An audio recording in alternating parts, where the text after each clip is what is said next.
욥은 현재 고난을 받고 있지만 고난 이전에 하나님의 큰 축복의 번영을 누리고 살았던 사람입니다. 그 번영의 원인은 딱 하나였습니다. 하나님과 동행했기 때문입니다. 욥은 하나님의 임재 가운데 번영과 축복을 누린 사람이었는데 오늘 말씀을 통해서 욥이 하나님과의 동행하는 삶을 살 때 보여준 하나님의 복을 통해서 하나님과 동행하는 자가 어떤 복의 삶을 살게 되는지 살펴보려고 합니다. 특별히 오늘은 6월을 맞이하는 첫째 날입니다. 저와 여러분에게 가정에, 교회에, 이 땅에 하나님께서 동행하심으로 말미암아 오늘 욥에게 주셨던 그런 동행의 축복이 우리 모두에게 임하기를 주님의 이름으로 축복합니다. 첫째로 가정을 어루만져 주십니다. 4절 끝부분에 보면 그때에는 하나님이 내 장막에 기름을 발라 주셨도다 라고 고백하고 있습니다. 하나님께서 예정 어린 손길로 자기가 살고 있던 집안을 손수 어루만져 주셨다라고 하는 말입니다. 5절에도 보면 그때에는 전능자가 아직도 나와 함께 계셨으며 나의 젊은이들이 나를 둘러 있었으며 하나님이 욥과 함께 계시고 자신의 주변에 자식들이 주위에 둘러앉아 있었다는 것입니다. 자식들이 부모와 함께 둘러앉아 있다라고 하는 것은 큰 복 중의 복입니다. 하나님이 동행하는 가정, 하나님께서 동행하시는 삶을 살면 가정이 복을 받고 자녀들이 평안한 삶을 살게 됩니다. 가정에 문제가 있습니까? 가정에 어려움이 있습니까? 먼저 하나님과 동행하기를 힘쓰십시오. 하나님과 동행하는 순간 하나님께서 가정을 어루만져 주시고 자녀들이 하나님의 은혜 가운데 머물도록 이끌어 주실 것입니다. 둘째로 물질의 복도 주십니다. 6절 말씀에 저주로 내 발자취를 씻으며 바위가 나를 위하여 기름 시내를 쏟아냈으며 저주로 내 발자취를 씻는다라고 하는 말은 우유로 만든 귀한 식품이 바로 저주로 만든 식품입니다. 그래서 그 당시에는 지금이야 우유로 만든 식품들이 너무나 많이 널려져 있다 보니까 그렇게 귀한 줄 모르지만 욥 당시의 시대에는 우유로 만든 식품들은 부자들이나 먹을 수 있는 고가의 식품, 음식이었습니다. 욥이 하나님과 동행하던 시절에 우유로 만든 그런 식품들, 우유로 발을 씻을 만큼 풍요로웠다는 겁니다. 남들은 그거 음식으로 먹는 것조차도 힘든 그런 상황인데 욥은 얼마나 물질의 복을 받았으면 우유로 발을 씻을 정도였다는 거예요. 오늘 저와 여러분에게도 그런 은혜가 있었으면 좋겠습니다. 쉽게 말하면 요즘식으로 좀 바꿔서 표현한다고 하면 금가루로 별의별 짓을 다 하는 겁니다. 우리가 목욕을 하는데도 금가루 뿌려가지고 목욕하고 머리 감는데도 금가루 막 가려내가지고 그걸로 머리도 감고 물을 마시는데도 금가루 뿌려가지고 먹고 비싼 술집에 가면 회에다가도 금가루를 뿌려가지고 이렇게 주는 횟집이 있더만요. 어떻게 하냐고요? 가보지는 않았지만 텔레비전에 보니까 나오더라고요. 금가루를 회에다 이렇게 뿌려가지고 주고 심지어는 술에다가도 그 금가루를 뿌려가지고 먹더라고요. 그런 사람들은 누군지 모르겠어요. 어떤 사람이 그렇게 비싼 금을 먹는지 모르겠습니다. 얼마 전에 교사 위로회가 있어가지고 식당을 어떤 분이 소개해서 갔는데 깜짝 놀랐습니다. 1인분에 5만 원. 1인분에 5만 원. 그래가지고 갔다가 아이고 이거 어떻게 이거 먹냐 하고 그냥 놀래가지고 자빠져서 나왔는데 여러분 5만 원짜리 밥 그 한 끼 먹으면서 5만 원짜리 먹는 사람들 저는 어떤 사람이 이런 밥을 먹을까 그런 생각을 해봅니다. 욥은 엄청난 부자였기 때문에 물질의 복을 엄청나게 받았기 때문에 그렇게 많은 물질의 복을 받은 사람은 5만 원짜리 밥 먹어도 괜찮습니다. 그런 사람들은 좀 써줘야죠. 그래야 경제 활동이 되죠. 우리같이 서민들은 5만 원짜리 먹으면 안 됩니다. 우리 같은 사람들은 5천 원짜리 밥 한 끼, 그것도 안 되면 집에서 그냥 상추 뜯어서 된장에다가 비벼 먹는 게 딱입니다. 여러분, 욥은 엄청난 물질의 복을 받았기 때문에 그 물질의 복이 너무나 차고 넘쳐서 우유로 발을 씻을 정도의 엄청난 하나님의 복이 임했다라고 하는 것입니다. 특별히 기름이라고 하는 것은 감람나무 열매에서 짜내는 올리브유를 말합니다. 올리브유. 요즘도 기름 중에 최고의 기름은 올리브유입니다. 감람나무가 특별히 돌이 많은 바위가 가득 찬 야산에서 많이 잘 자란다고 그러죠. 그래서 오늘 말씀해 보면 최고급 올리브 기름을 생산하는 것이 바위투성이 산이었습니다. 젖으로 내 발자취를 씻으며 바위가 나를 위하여 기름 시내를 쏟았다.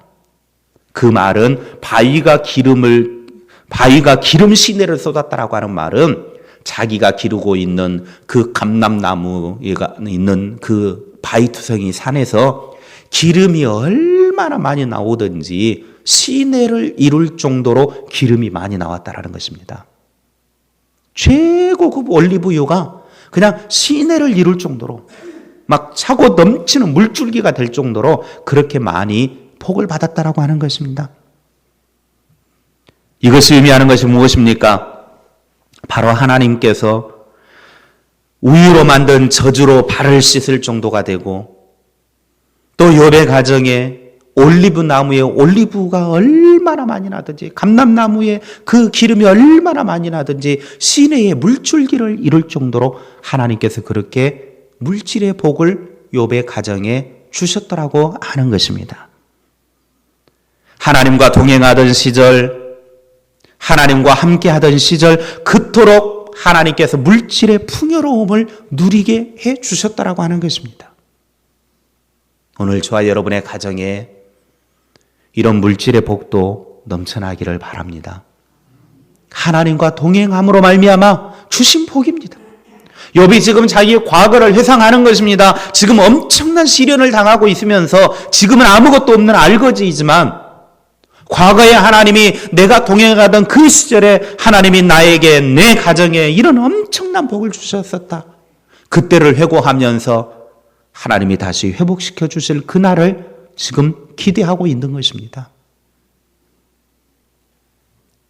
세 번째로 사회적으로 존경을 받습니다. 7절에 그때에는 내가 나가서 성문에 이르기도 하며 내 자리를 거리에 마련하기도 하였느니라. 이 말은 욥이 재판관으로서 성문에 재판을 하러 나가게 되어지면 그를 존경하는 무리들은 욥의 재판에 이의를 제기하는 사람이 아무도 없었고 오히려 욥의 의로움으로 인해서 욥을 존경하는 사람들이 많았다라는 것입니다. 욥이 재판을 하면 어느 누구 한 사람 이의를 제기하는 사람이 없었다라는 거예요. 그만큼 사회적으로 욥은 존경받는 사람이었습니다. 8절에 나를 보고 젊은이들은 숨으며 노인들은 일어나서 서며 욥이 하나님과 함께하던 시절에 젊은이들이 거리에서 욥을 보면 길을 비켜섰다라는 거예요. 숨었다라고 하는 말은 길을 비켜섰어요. 어서 지나가십시오. 심지어 노인들도 욥을 보면 자리에서 일어날 정도로 존경을 받았습니다. 노인들이 일어나서 9절에 마을 지도자들도 욥 앞에서는 입을 다물고 하고 싶은 말이 있어도 입을 꼭 막을 정도였습니다. 하고 싶은 말이 많아도요, 욥 앞에서 아무 말도 못할 정도로 마을 유지들조차도, 마을 지도자들조차도 욥을 존경했습니다. 10절에 마을에서 중요한 일을 맡아 하던 사람들도 감히 욥 앞에서 주눅이 들어가지고 말을 꺼내지 못했다고 그랬습니다.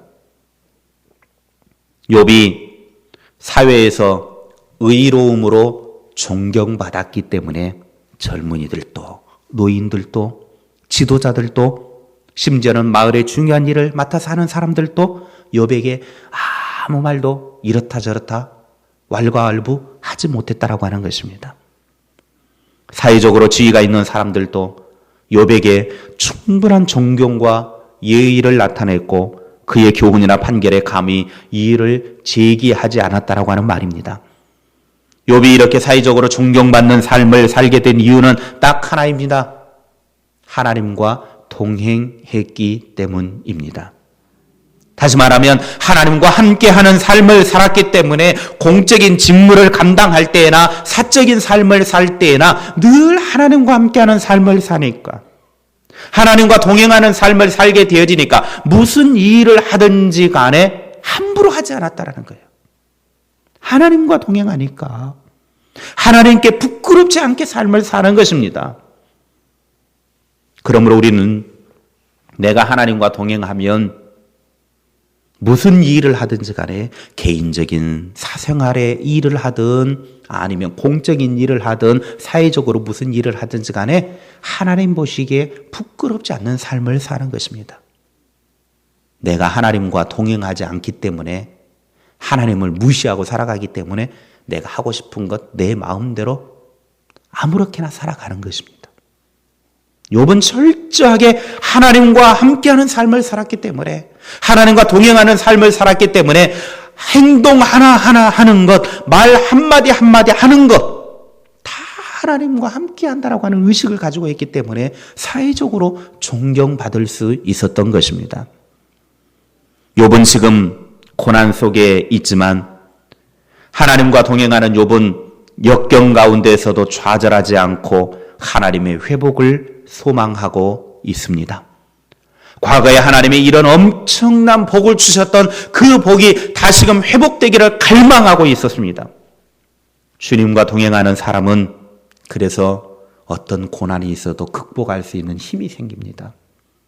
욥은 과거에 베풀어 주신 하나님의 그 은혜, 하나님과 동행하였을 때 하나님으로부터 받았던 그 놀라운 복을 회상을 하면서 지금 고난 속에서도 이 엄청난 시련 속에서도 이것을 감당하고 이겨낼 수 있는 힘을 과거에 하나님이 베풀어 주셨던 그 동행의 약속을 바라보면서 이겨낼 수 있었던 것입니다.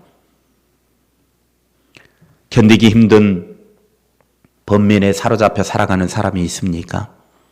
고난에 처한 사람이 있습니까? 하나님의 은총이 내게 임하여 하나님과 동행하는 순간 우리에게 임한 모든 어두움이 거치고 은혜의 빗줄기로 가득하게 될 줄로 믿습니다.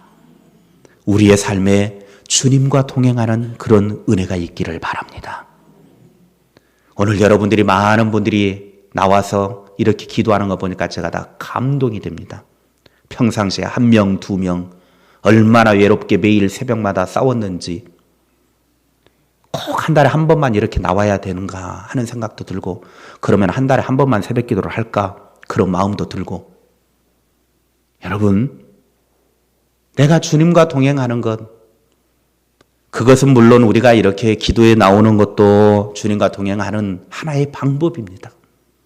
꼭 한 달에 한 번이 아니라 할 수만 있으면 매일 새벽 정말 도저히 안 되겠다 그러면 일주일에 한 번이라도 우리가 기도의 자리에 나와서 하나님과 동행하는 그런 은혜를 누릴 수 있기를 바랍니다. 주님과 동행하는 삶, 하나님과 동행하는 삶, 특별히 무더위가 이제 시작이 되는 6월의 첫날에 주님과 동행하는 삶이 우리 모두에게 있기를 바랍니다. 그래서 주님과 동행함으로 말미암아 우리 가정을 어루만져 주시는 하나님의 손길이 가득하기를 주님의 이름으로 축복합니다. 물질의 복도 넘쳐나기를 축원합니다. 세상 모든 사람들에게 존경받는 삶이 되어지기를 주님의 이름으로 축원합니다.